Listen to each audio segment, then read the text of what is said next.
The Giants' NL West foe, the Atlanta Braves, did not have the day off, so they had a chance to gain even more ground on the idle and slumping San Francisco Giants. Steve Avery on the mound against the Cubs, and he gets Derek May looking. Avery threw a complete game, 91 pitches. Scary moment for the Cubs. Steve Lake chases a pop-up in the stands. Didn't make the catch, but he was okay. In the third, Jeff Blauser singles up the middle. My man Otis Nixon scores. 2-0 Braves. They win it 5-1. They're now 4 back. San Diego and Pittsburgh tied at 1. Derek Bell homers to left off Zane Smith. 2-1 Pods. That's Bell's 18th home run of the season. On the mound for the Padres, Scott Sanders gets Jeff King to ground to third. Bell looking good at third. Starts the 5-4-3 DP. Pods win 5-3. Colorado and the Yanks. The Rockies pitcher, Mondo Reynoso, hits a 3-run homer off Bobby Jones, his second of the year. And the Rockies win it 7-5. Now that all is said and done, the Braves have crept to within 4 games of the Giants in the NL West. The two will tangle again beginning Tuesday in Atlanta. A bit later, we'll take a closer look at the rematches on the mound. In the NL East, the Phillies' lead has dropped to under double digits. The Cardinals, winners of 2 straight, are now 9 games back. As for the remaining games of importance in the AL, the Yankees are spending their weekend in Cleveland. The Yanks sent Jimmy Key to the mound, and that turned out to be the key for Cleveland, as you'll see what we mean. Jimmy Key, 14-4 career against the Indians. Third inning, Albert Bell homers to left off Key, a solo shot. Number 34 for Bell, 3-1 the Tribe. In the fourth, Carlos Baerga homers to left off Key. Another solo shot. Indians go on to win 8-4. Boston and KC. Ernest Riles giving Mo Bon a shine. But the Red Sox pitcher really shined, as in Aaron Seeley getting Greg Gagne with a fastball, and then with a curve, and then with some heat.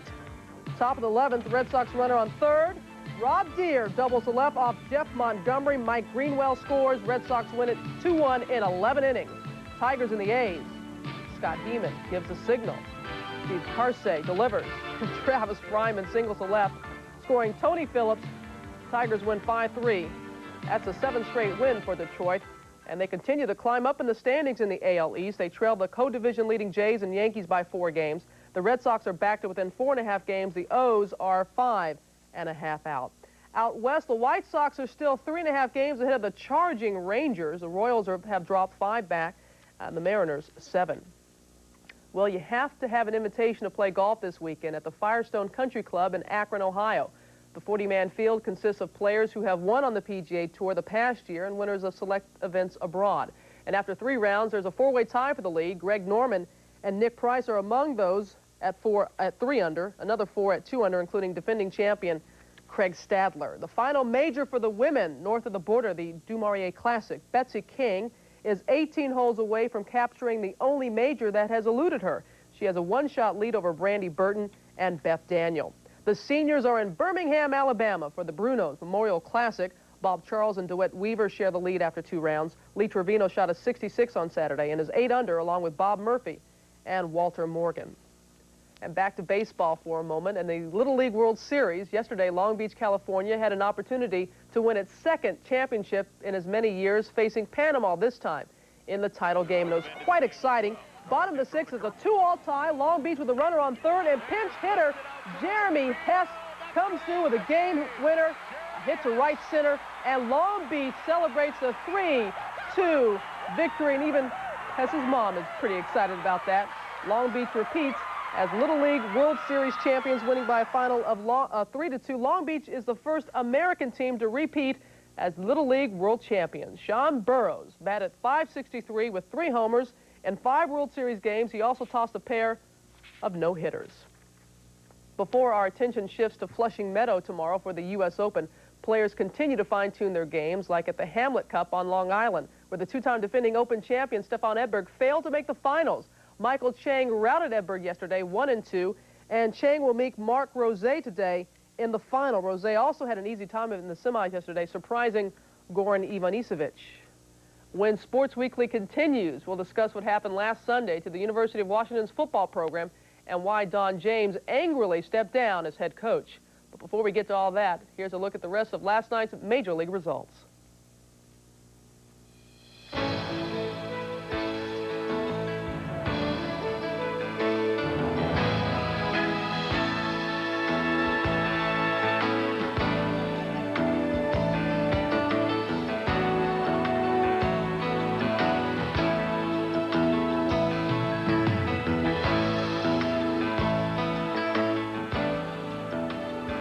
we return.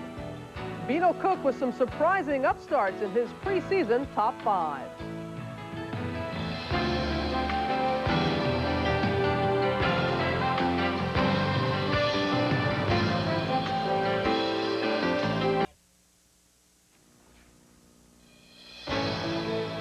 With the college football season getting underway yesterday, you know the premiere of College Game Day can't be far off, and it's not. Chris, Coach, and Craig will again keep up with all the happenings on campus. The Fighting Irish were hoping freshman quarterback Ron Powlus would be Rick Meyer's replacement, but now the Irish need to replace Powlus. Yes, Saturday he broke his right clavicle and is expected to be out most of the season. As I said, the college season got underway yesterday when top-ranked Florida State and Kansas went at it in the Kickoff Classic. The Seminoles sent out a message that was heard loud and clear yesterday. They are #1. Bobby Bowden knows it. First quarter, Seminole special teams makes a big play. That's Lonnie Johnson blocking the punt and is recovered by Clifton Abraham. 14-0 Noles. A little trickery here. Quarterback Charlie Ward, pitches to Sean Jackson, who passes to Kevin Knox down to the Kansas 2-yard line. The Noles would score, and they would score often. 42-0. Even though the Noles committed 15 penalties and played reserves most of the second half, they more than doubled Kansas in total yards and first downs. Not such a happy time for once #1 Washington. Last Sunday, the school was hit hard by rules violations, most concerning booster involvement in improper loans and summer employment. Among other things, the Pac-10 placed the Huskies on 2 years probation. Don James thought the penalties were excessively harsh and resigned as head coach of the Huskies. Athletic Director Barbara Hedges also believes the punishment does not fit the crime. We did expect penalties, but let me say to you, we do believe that the penalties are too harsh and unwarranted in this case. You know, I played in front of 74,000 every home game at Washington, and here I'm playing in front of less people, but yet I'm getting paid big here, and if a guy gets a $5 poster to a recruit, we go on probation for it. It's a joke. I mean, the NCAA is a joke as far as I'm concerned. I was so upset with the conference, if they didn't think any more of me and what we've stood for in our program, that I was not in a position to want to coach anymore, and as much as I hated to leave those kids. I'm certain our football guru, Beano Cook, has a thing or two to say about all this, and I'm happy to say that Beano is back, and he's about to join Dick in New York. Beano, another college season is barely upon us, and already 2 schools have been placed on probation and another on a pedestal. Before we get to Florida State, what about Washington? Which surprised you more, the punishment of the Huskies or Don James' reaction to that punishment? Both. I think the penalties were too severe, far too severe. I think 1 year ban on TV, 1 year ban on the Rose Bowl, lose some scholarship the next 2 years. I didn't think Don James would resign. I don't think he should have, but I can understand why he did. How can a coach react like that with an almost holier-than-thou attitude? Well, he was mad. Maybe if somebody said, wait a day, and then if you feel that way, wait 2 days. If you feel that way, quit. But again, he felt strongly. He felt the team got the shaft, the school got the shaft. And he felt that it wasn't an outlaw program. No, now obviously he felt that way outlaw. Sure, some rules were broken, but Washington did not know about the loan, the $50,000 loan. Sure, there were some rules broken. They should have been penalized, Richard, but not the way they were. Okay, let's switch to Florida State. Auspicious beginning yesterday against Kansas. What stands in the way of Florida State, or what mountains stand in the way of Florida State going undefeated? The victory march. Play Notre Dame in November at Notre Dame. Florida State has never played a game that far north in November. It's going to be very difficult to win at Notre Dame, and then a couple weeks later to win at Florida. I don't think Florida State can win both of those games. Thus, I don't think they will win the national title. Okay, right now, who are your top 5 teams? My top 5 teams: 5th, Syracuse; number 4, Florida. I think Florida's going to be very good. They might even lose a game, but they can compete for the national title. 3, Michigan. Michigan, as I've said before, is the Germany of college football. They will find a way to lose a game, will not win the national title. Florida State, number 2 right now. And Alabama, number 1. They haven't lost yet. They won the national title last year, so I have them number 1. You think they'll still be number 1 on New Year's night? No. I think Florida and Syracuse will play for the national title, but Florida has a very difficult schedule at the end, playing Florida State, and a week later, probably Alabama for the conference championship in Birmingham, but I think they're going to win it. We'll follow up and see that you... I want you to stay tuned. Beano Cook will be back here on the hour. He'll be joined by Mike Lupica and by William Roden. We'll be talking about the pennant races, your specialty, and we'll be talking about both college and professional football. The sports reporters on the hour. Robin? All right, guys. When we come back, we're going to take a look back at the MLB Week in Review, and quite a week it was for the Atlanta Braves at Candlestick. A look back when we come back.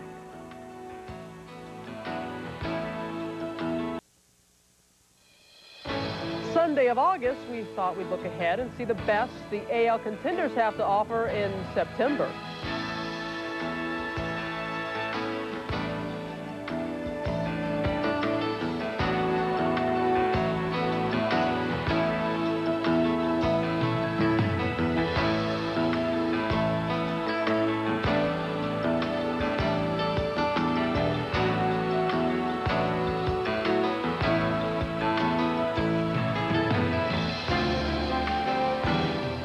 After earlier denying reports, this week the New York Mets announced that Vince Coleman's days with the club are over.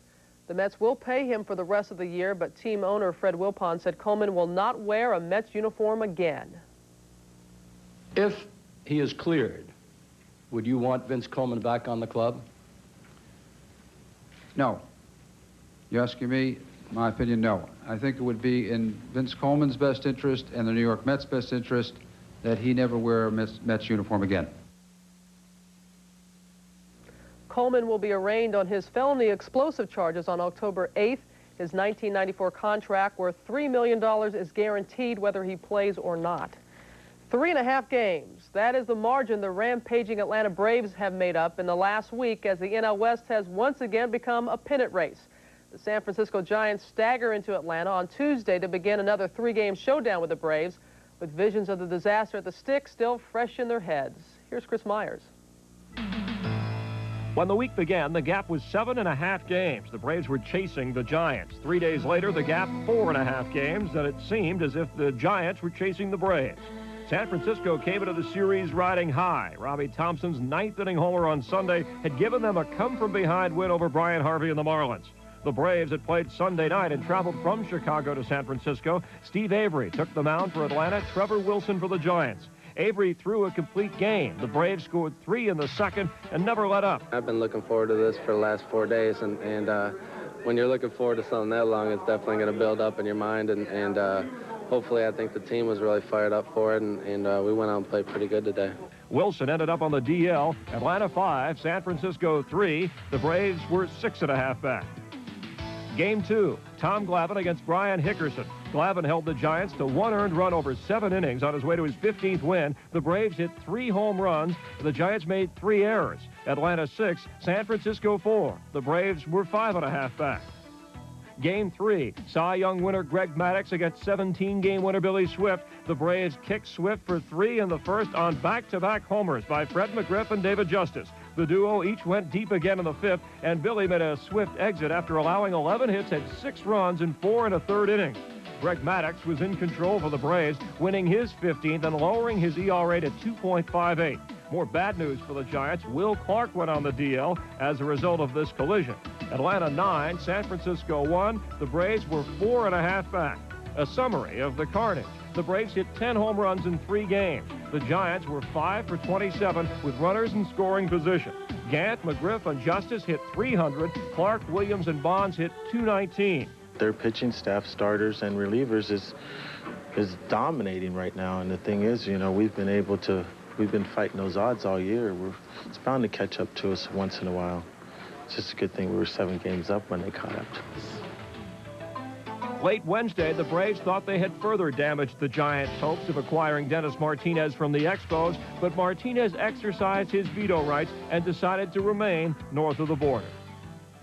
I made the right decision to just stay and finish it out with the ball club since the Expos and the Braves didn't really did anything about it to make any agreement toward myself. I think they really worked out the deal for their own sake. Well, the rematch on the mound looks like this. In the opener on Tuesday, it will again be Bill Swift versus Greg Maddux. For the 4th time, John Burkett will try for win number 19 as he opposes John Smoltz on Thursday. It looks like the Braves will have the edge. Steve Avery is 3-0 against the Giants this season. Maybe we'll see Jim Deshaies start this game for the Giants. If baseball owners have their way, the showdown between the Braves and the Giants would lose some of its meaning because both teams would make the playoffs anyway. American League followers will be happy to know that 2 teams from each division would also make the playoffs. So is this new playoff idea a good one or a bad one? With his thoughts on the subject, here's Frank DeFord. If Vince Lombardi were alive today, this is the way he would say it. Winning isn't everything. Making the playoffs is. Because let's face it, the more playoffs, the better it is for fans, the better it is for sport. Well, naturally, this is disturbing to baseball traditionalists who are upset that beginning next year, almost surely, there will be another round of baseball playoffs. Well, for those of you Paleolithic people, let me introduce you to the month of September. Because if your baseball team is out of a chance to win the division, here's your competition for attention in September. Pro football starts at the beginning of the month now. So does college football. So does high school football, which is very big in a lot of places. The U.S. Open can steal a baseball fan's interest away so that he never really comes back to the diamond for the rest of the season. It's back to school, back to college, to new courses, new interests. It's the primetime television season again. No more reruns. It's autumn, and often a little chilly to go after the old ballpark. Good grief, they even start playing hockey games indoors in September.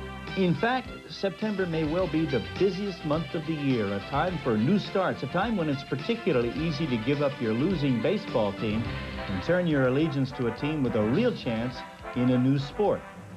That's the reality. That's what's been happening. If baseball doesn't hold on to fans in September, they won't come back to care about the Championship Series and the World Series come October. That's why '94 holds such new promise for the national pastime. The unrealistic purists like to slit their wrists and rant on about, gee, if you let more playoff teams in, why, the best team may not end up as the world champion. And the answer is, you're absolutely right. Also, so what? Hope, not perfection, but hope is the soul of sport.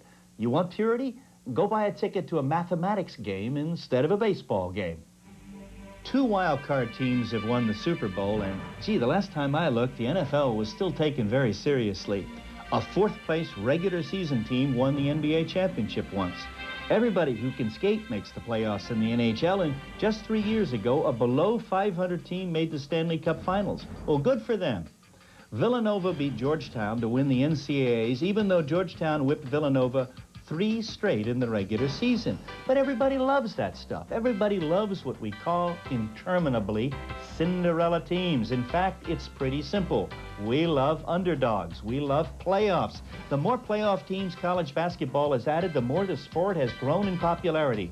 Without playoffs, however, college football is one of the few sports that's declined in interest. Anyway, sports can never be perfectly fair. No, not even baseball. 20 years ago, the New York Mets had the 9th best record in the majors, only 3 games above 500. They were in the World Series. And if it makes baseball elitists feel any better, please understand that playoffs started in, yes, baseball. In the 1890s, the Temple Cup featured the best team against the second best team. But this is 1993, and so in a few more days, in most American cities, baseball will be eclipsed by other sports, other interests. Only next year will baseball finally get a fair chance again to win the Battle of September. The players favor one arrangement where 8 teams qualify for the playoffs. The owners another where 8 teams qualify for the playoffs. Well, talk amongst yourself, boys. Work it out. Would you like a compromise where 16 teams make the playoffs? Okay, we'll do that in '95. After all, as Leo DeRocher would say if he were alive, nice guys make the playoffs.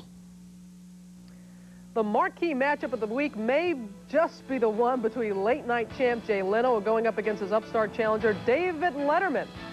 Who has the advantage? It's the subject of this week's Face-Off when we come back. Poor John. He can't seem to help himself. Every time he opens his mouth, something unexpected comes out, like his foot. But at least he never puts you to sleep, which is more than I can say for some of the men's top thieves.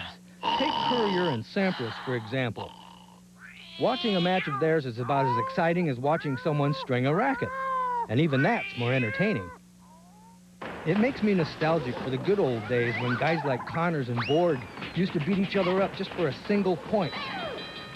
These days, the only thing U.S. Open fans have to look forward to down in the court is seeing what Agassi has under his shirt. So, if the fans start to get restless, the USTA can always set up some large screens to broadcast tomorrow's really big match. The one between Leno and Letterman.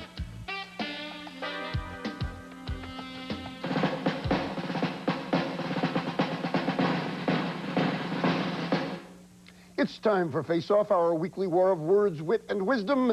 And just 1 week before the Redskins beat the Cowboys, there's an even bigger Monday night brawl. Leno versus Letterman for laughs and lucre. Letterman, of course, is the longtime lord of late night who used to bat behind Leno. He played out his NBC contract and signs an agreement with CBS that makes him higher paid than Barry Bonds, Michael Jordan, or Steve Young. But can he lick Leno? Can he catch Carson's air? Who's going to win that war of words, wit, and wisdom? That's the subject of our face-off today between Mike Lupick of the New York Daily News, who is a Letterman man, and Bob Ryan of the Boston Globe, who leans toward Leno. Here's Ryan. I'm not going to get carried away now and get hyperbolic. I mean, No, not you. My guy, Jay, from Andover, Massachusetts. My guy, Jay, he's not the Babe. He's not the Madge. You know what he is? He's Stan the Man. He's 331 lifetime. I think of Jay Leno. I think a nice double up the gap. You know what this other putz, this Letterman, the sophomoric schmuck, you know what he is? He's a long foul home run. He's the most overrated thing since Dave Kingman. You may not be hip enough to appreciate Letterman, but let me give you a more contemporary baseball analogy and bring you into the 1990s. Leno is Bobby Bonilla. Letterman, on the other hand, is Barry Bonds. In fact, no, let me give you a football analogy. This is Super Bowl III tomorrow. This is Namath against a lifelong Another overrated backup quarterback. Jay Leno should go through life with a sign that says, "Please like me." Oh, really? Jay Leno just putting out consistent 330, 40 doubles, drives in 110 runs, solid, brings in all customers, doesn't just limit himself to high school students and college kids and parolees. You know, this could be a generational thing with you. It really, you just may not be hip enough to Letterman shine. Let me tell you something. What starts tomorrow night will finish in about 2 years when someone else is hosting the Tonight Show. Wait, you know what? Letterman's lucky if he's in the Carolina League. Let's cut to the important part. Michael, which of the two shows are you going to take over first? I go with Dave, man. And Bob, I take it you have not been booked for the first week of Letterman? I see myself more in the Cavett mold. In the Cavett mold? Yes. I sort of could fall down and see myself in the Chevy Chase mold. Maybe someday if you could get on Dave's show, you might feel differently. Oh, now we're getting down to the real core of the matter. Back to you, Robin. Leno and Letterman. Next, we'll find out whether Houston is big enough for Jack Pardee and Buddy Ryan, or is the Oilers' new defensive coordinator looking at his job as a stepping stone? Super Bowl and to move on in the National Football League as a head coach.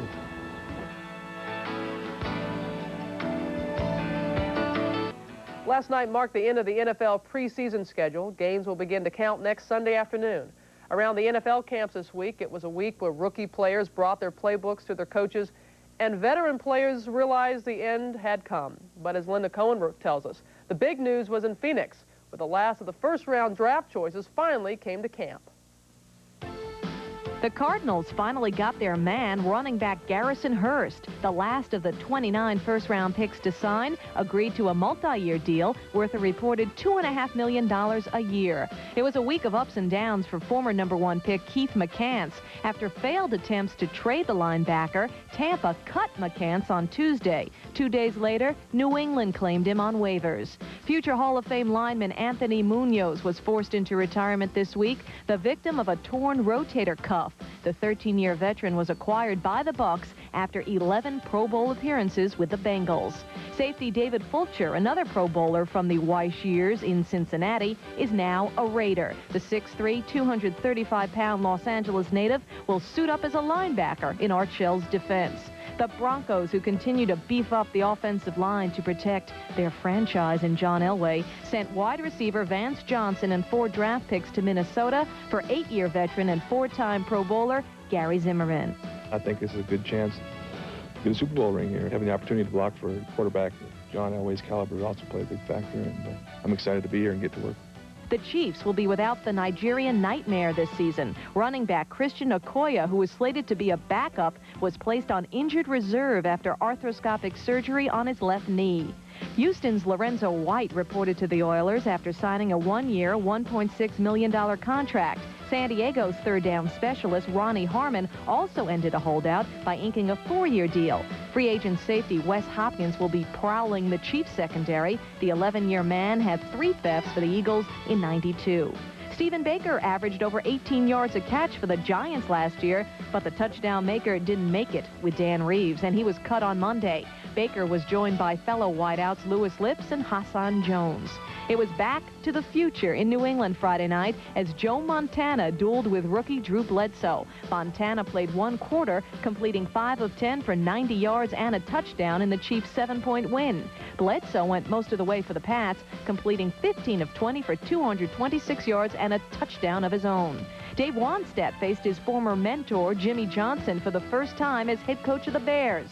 Kevin Butler hit one from 53 yards out as time expired, giving Chicago the dramatic 23-21 win in the preseason finale. Prime Monday is something new, but this pair never gets old. Next Sunday, it's the fall premiere of NFL Game Day right after Sunday Sports Day. Then at 7 p.m. Eastern, the fastest hour on television, NFL Prime Time. The Houston Oilers have been called everything from underachievers to chokers. Buddy Ryan has also been called a thing or two in his career. And the two have joined forces with Buddy Ryan running the Oilers defense this season. But is that all he's like to run? Pam Oliver visited the Oilers camp to find out.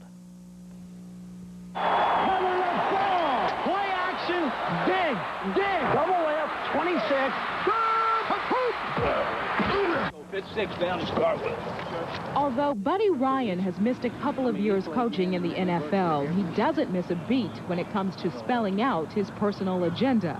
He views his defensive coordinator's job with the Oilers as merely a means to an end. I look at this as a great opportunity to win a Super Bowl and to move on in the National Football League as the head coach. Since Ryan came to Houston, it's been widely speculated that his top dog aspirations could be at the expense of head coach Jack Pardee, whose job is hanging by a very thin thread.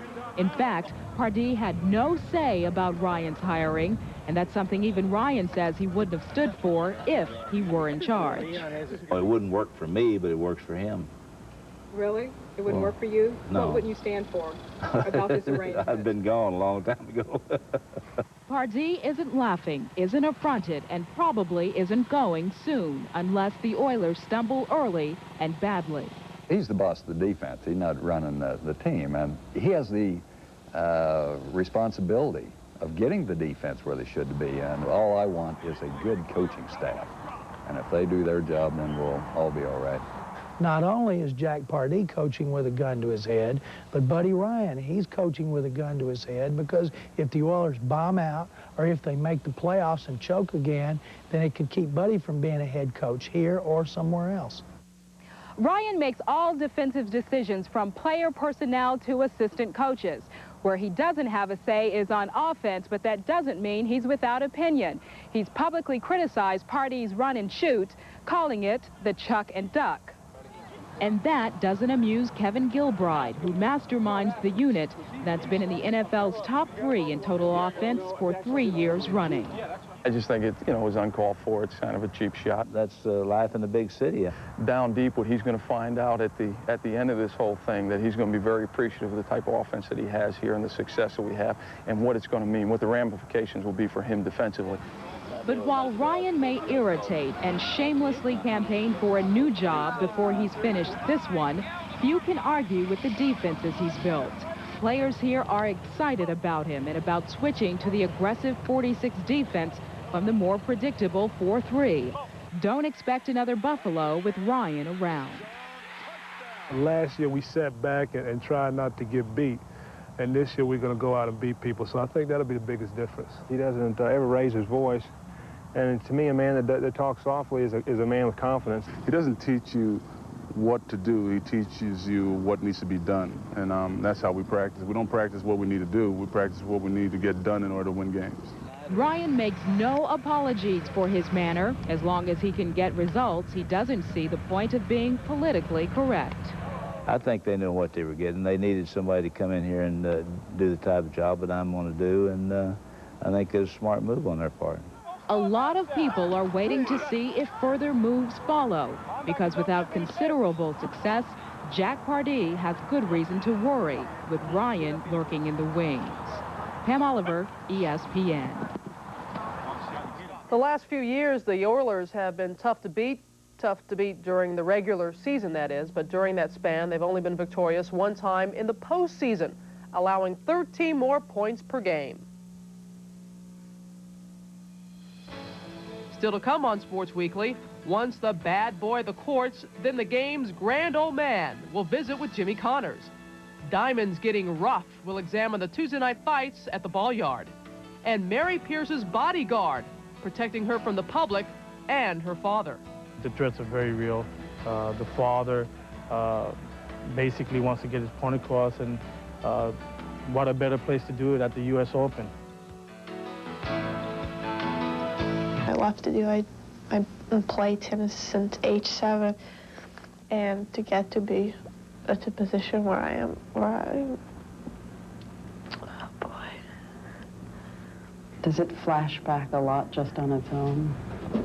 I mean, it does pretty much, because I mean, I was in a tennis match when this happened. I was doing something that I love, and I never ever expected something like this to happen. And you know, whenever I think about it, it's just very hard. Monica Seles being attacked last April in Hamburg, Germany, has led to increased security at tournaments. But Mary Pierce has taken care of her own security, hiring a bodyguard to protect her from her own father. Jim Pierce has been banished from the remaining tour events this year for his abusive behavior. And last week, Mary disclosed that her father had physically abused her and threatened her life, which is why, as Shelley Smith reports, Mary Pierce will have plenty of company with her at the U.S. Open. The threats are very real, very real. The father is just a man that's on a mission. His mission is to be able to get his point across. What a better place to do it at the U.S. Open. Which is why Nelson Mercado is Mary Pierce's shadow. She is a rising young tennis star, and he is her bodyguard, hired to keep her safe in an environment filled with security nightmares. Sorry that even happened to Monica. I wish I was there, because I know I would have done everything I can not to let it happen. Right now, Mary Pierce wants to concentrate on playing tennis and preparing for the upcoming U.S. Open. She doesn't want to talk about the fear she's living with. She doesn't even want to think about it. With Nelson Mercado, she doesn't have to. I normally stay next to her in the adjoining rooms. She doesn't go without knocking on a door or calling me and let me know where she's going or she's ready to go, as well as the other security person. Everybody knows what everybody's doing during the whole day. He is there for every meal, every practice, every moment, waiting and watching for something to happen. Basically, what I'm looking for is eye movements from people, and movements that will detect to me of their intentions. I'm looking at their hands, see what their hands are at. In a polite way, you tell the kids, which I admire very much, having a son myself, wanted to have an autograph from a celebrity. I always let them know, can you please move away from the gated area? And basically, that's what I do. I just try to be very diplomatic and just handle the situation before it even happens. She loves her father. Regardless of what the father has done, that's her father. But she also doesn't want to be harmed by her father. And on repeated occasions, I've told her that your father would never hurt you. Wow! Tennis isn't a game anymore. It's a war. It's like kill or be killed, you know. Mercado, who has guarded dozens of celebrities and star athletes, is increasing security for Pierce at Flushing Meadow. The Open is a high-profile event that Mercado believes might tempt Pierce's father. Although Jim Pierce is banned from the U.S. Open, there are ways to get in. He has a history of verbal abuse at matches, and there are concerns he could become violent. He's in contact, from my understanding, with the agent all the time. Mary is not scared because she knows that there's myself around and the coach. So people, at this point in her life, what's important for her is to know that the people that are around her will continue to be around her. And that her father, for now, will stay away. Shelley Smith, ESPN. Pictures of Jim Pierce are posted in all ticket booths to help prevent him from gaining access to tournaments. More from the Major League straight ahead here on Sports Weekly. Pirates manager Jim Leland has a little time off now for going after the Dodgers' Kevin Gross. Unfortunately, not an isolated incident this week. We'll explain next. The AL got its turn earlier. Now for the best the NL contenders have to offer come September.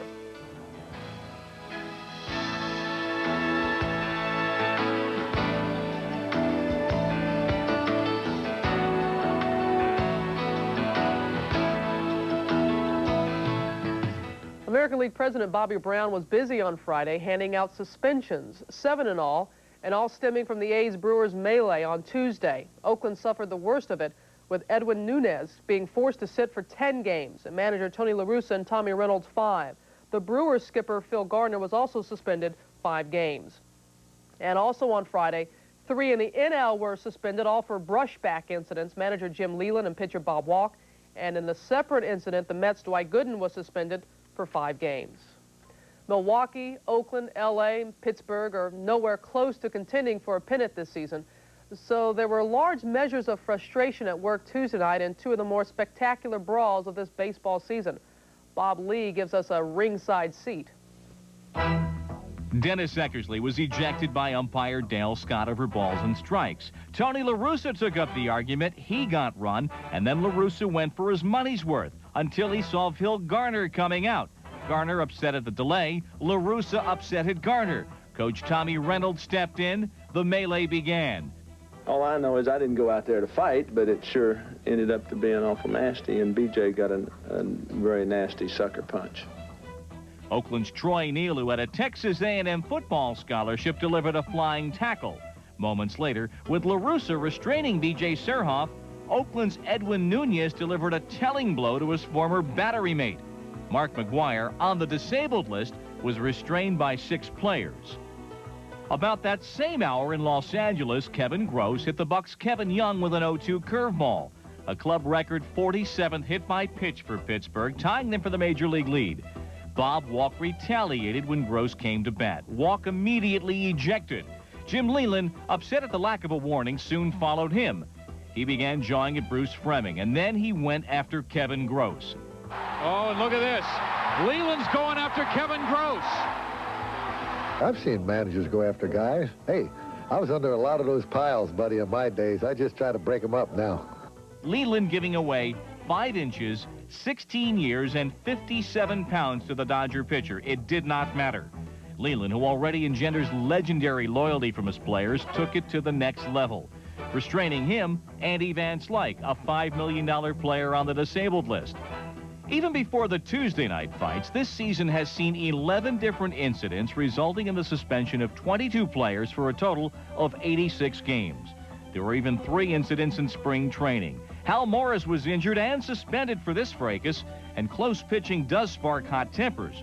Ryne Sandberg missed the first month of the season after being hit by this pitch. But the danger in base brawl is in the clearing of the benches. Chris Bosio of the Mariners re-injured his pitching shoulder in the year's worst and lengthiest brawl between Seattle and Baltimore. That fight led to 7 player suspensions. Umpires may eject pitchers without warning, but still, the sport has no automatic penalty for leaving the bench.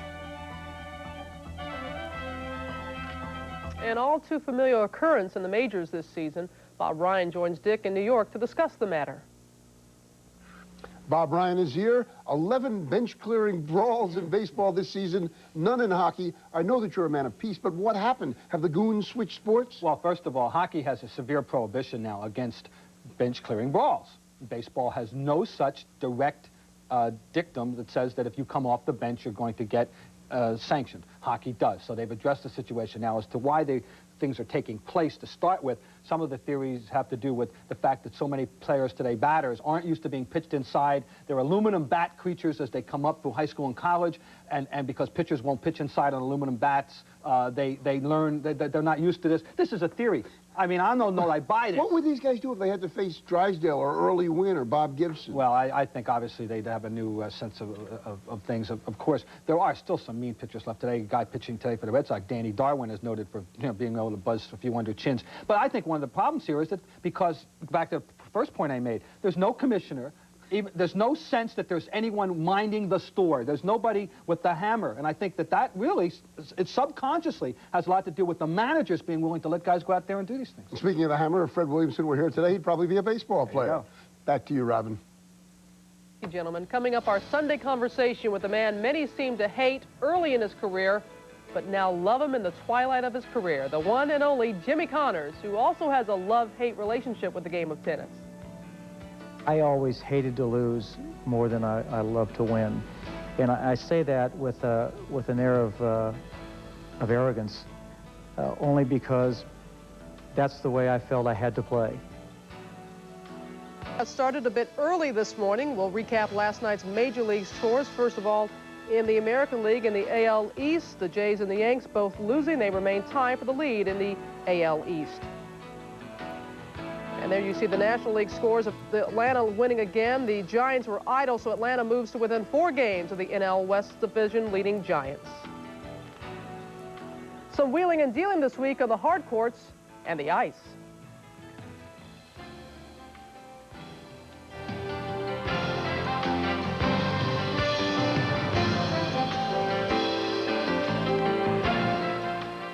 Somehow it just won't seem the same without Jimmy Connors at the upcoming U.S. Open. This week, Jimbo decided not to accept a wild card.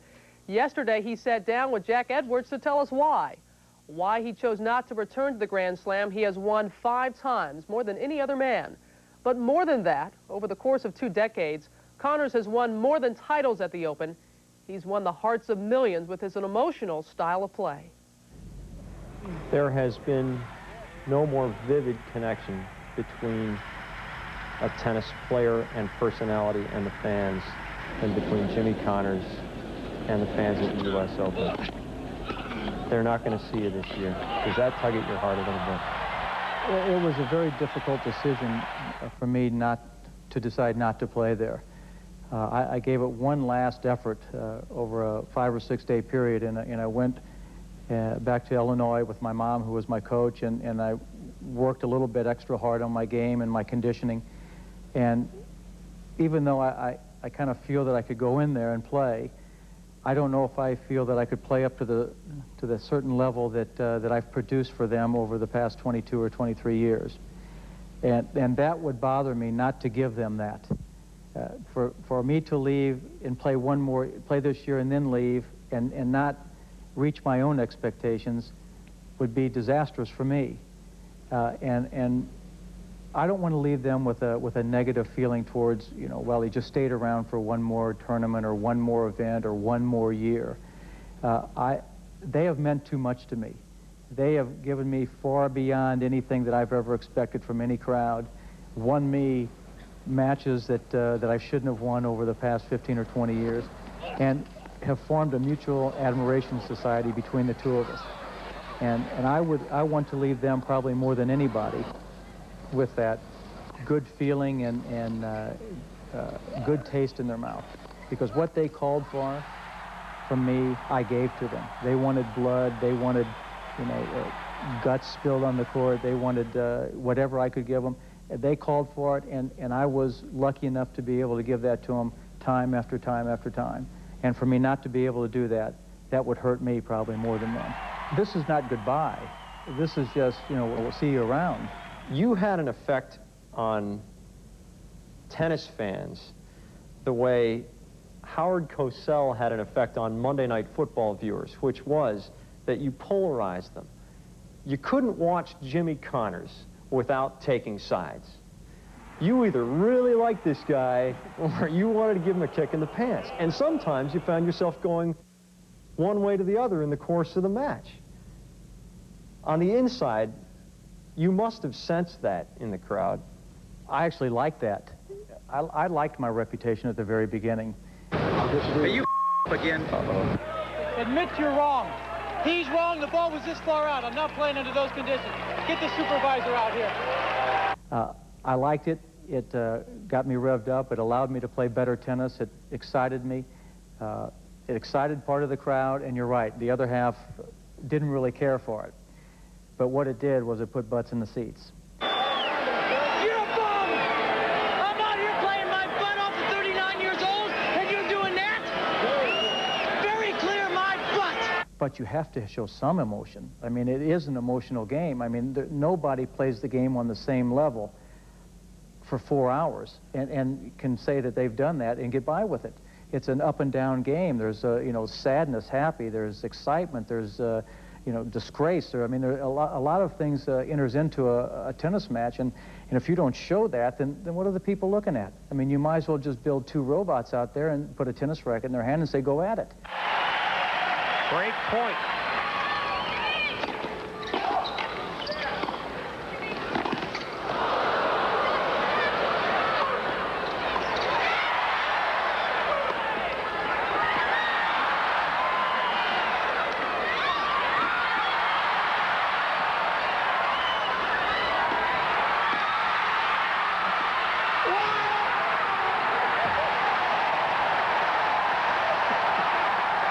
I see that point, and I still wonder how things like that happen. And I should have been out of the point 2 or 3 times, and I guess that's just my desire to succeed and to continue to show what I can do. That is everything that I've ever had to give to the game, you know, in a point like that. You know, my never say die attitude, and I mean, I could have been, you know, I could be down 5-1 in the 5th set, and I'd still do what I think I should do to try to win that match. That has been my trademark. The fire that burns inside of you has created your personality, your professional success. I would imagine a great deal of your personal world about which we know nothing. Was that just God-given, or is that something that happened in your life? I always hated to lose more than I love to win. And I say that with an air of arrogance, only because that's the way I felt I had to play. Hating to lose came from my upbringing. I was born and raised in a small town in Illinois, and I was taught tennis by my mother and my grandmother, who I was criticized for being taught by a woman. No woman has ever created a world champion in anything, so that was kind of an outcast from all the hi dad, thanks dads, and my dad did this and my dad did this. Well, you know, my mother did it for me. And because of the criticism I had growing up in that area, that created much more desire to prove to not only to myself and my mom, but also to everybody else that, hey, it's not so bad that I was taught by a woman.